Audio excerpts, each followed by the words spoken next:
you can apply these to anything you want, from money to health to relationships, but it's all about these cycles of good habits that you can start. So let's just go cycles, and I'll show you what I mean with, here's a good example of a bad habit. And I'm sure many people know them. They turn into these downward spirals. They just keep going lower and lower. But as I'll touch on in a little bit, you can also take these habits and switch them around and have a good cycle that keeps feeding back, and you build momentum. You keep going up and up. But for the time being, let's do a negative cycle. So, good example of this. You start drinking Monster Energy. And for everyone out there, I hate Monster. I used to be addicted to it. I used to be addicted to energy drinks and caffeine. Monster is one of the worst ones that you can have because the artificial sweeteners and flavorings will destroy your gut and also cause brain fog. You might not be sensitive enough to your body at this point in time to realize that that's what's doing, but over a period of about a year, it will significantly mess you up, mess up your rhythm, mess up everything. You can keep your caffeine addiction, but in order: coffee, tea, caffeine pills. Actually, switch coffee and tea. Tea's the best one for caffeine. You can drink black tea. Green tea's better, but it doesn't have as much caffeine. Coffee is also good. Caffeine pills, also good. Get one with no fillers. Energy drinks are freaking horrible for you. But with that said, you start drinking energy drinks. We're going to put that right there. And then you know what? Once I was burnt out from working 8 hours, 10 hours on my energy drinks, I would smoke some weed. And this is probably, oh my god, that's absolutely horrible. Put a little stem right there. I would smoke some weed to relax the fuzziness that was happening in my head.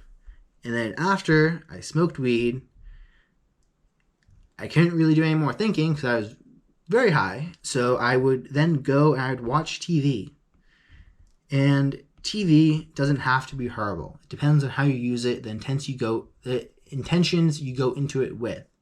But I would watch TV and I would go on Instagram.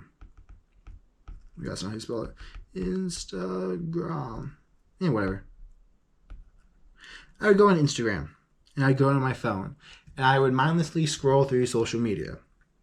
And then, because my brain was still stimulated, I had all the blue light. You know what I did next? I would take melatonin and dextro something, which is the active ingredient in NyQuil. It's these little blue pills. So I would take these little blue things to sleep. And then, my drug-induced sleep, it would stop me from getting that good of a night of sleep. Not to mention, I'd also be groggy in the morning, which meant I needed energy drinks. Let's make this a little smaller to get started, because I wanted to kind of maximize my day. I wanted to get as much done as I could, and I wanted to sleep as much as I could. So I was doing both of those. And then energy drinks have a wonderful side effect of brain fog and magnesium deficiency. I'm not going to pretend I can spell anymore. Magnesium deficiency, which then causes leg cramps.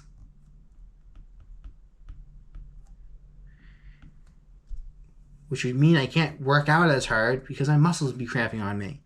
And then the leg cramps will feed back into here because instead of working out, I'll get stoned. And the cycle continues. And then because I'm watching TV, I'm not being conscious. And then we can also go right here to the weed. And this whole cycle just produces more stress and cortisol because your brain's never fully recovering. And you're just in this, you have like blinders on. And you're like, work, work, work. And I mapped this out for myself. And when I eventually looked at it, I was like, wow, yeah, I gotta change this. So these cycles can even continue off of the more.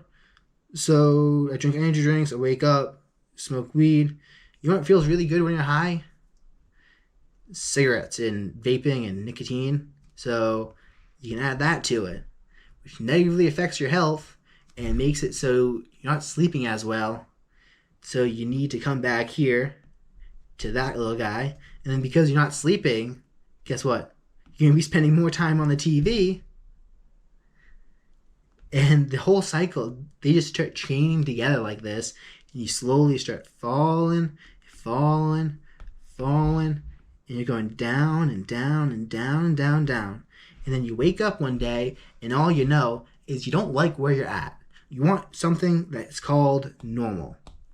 But what is normal? You just know you don't want to be where you currently are. So then you start saying, okay, well, maybe I shouldn't be smoking the weed. You start crossing the weed out. Maybe I shouldn't be doing the energy drinks. You cross the energy drinks out. And now that messes up your circadian rhythm because you're no longer consuming the 800 milligrams you used to. And it just, the whole thing, you have to build yourself back up, and it's a massive pain in the butt.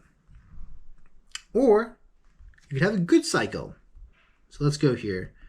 Good cycle. Let's say one day you start going to BJJ or wrestling. If you're in high school and college, you really should. And you're going to practice, and let's say gym keeps beating you. Really sucks. You don't like losing a gym. You don't like the fact that he's choking you out, and you want to do something about it. And you notice, when I don't sleep well, gym chokes me out more. So guess what? You're going to start going to bed a little bit earlier. You might not be staying on your phone as much. And let's put this little dude in his bed. So you're going to get more sleep. Just some little Z's.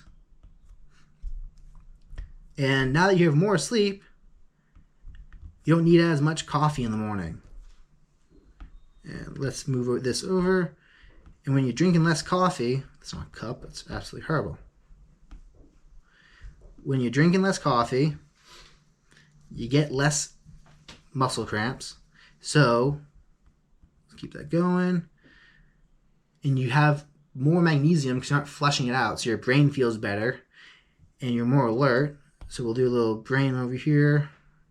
Again, not an artist. Let's label that brain. And then you start winning. So guess what? You like winning. So, winning. You start beating gym. You start winning. So you start going to jiu-jitsu more and more. And then guess what? You decide, well, you like winning, so why not add working out into here? So now you start working out in addition to sleeping more, which then helps your brain and you're winning. And then you're like, okay, well, this is going well. What if we add diet? You start going, okay, because you're doing jiu-jitsu, you're going to do a diet. Because diet helps working out. Diet also helps your brain. Diet also helps winning.